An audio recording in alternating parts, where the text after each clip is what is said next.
Nancy Kelly Allen, and I write books for children and adults.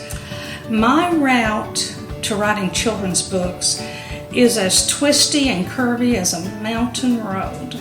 I loved picture books, still do, always will. And writing picture books just seems so easy, but when I actually started writing and submitting manuscripts, I found that it was a lot harder than I thought.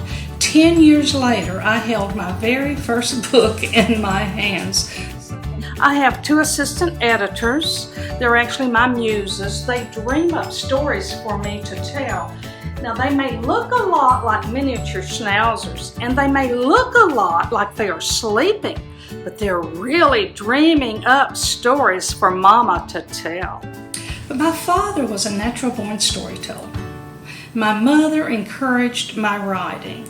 So between the 2 of them, I feel that my parents, their spirit of writing is what led me to writing books. When I was a child, I wanted to rule the world, but I couldn't do that. So what I did was the next best thing, maybe even better actually, because if you rule the world, you have a lot of responsibility.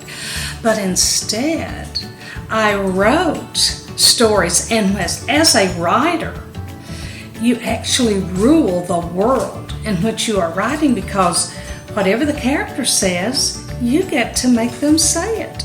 And I can meet someone out on the street and they won't say what I want them to say always.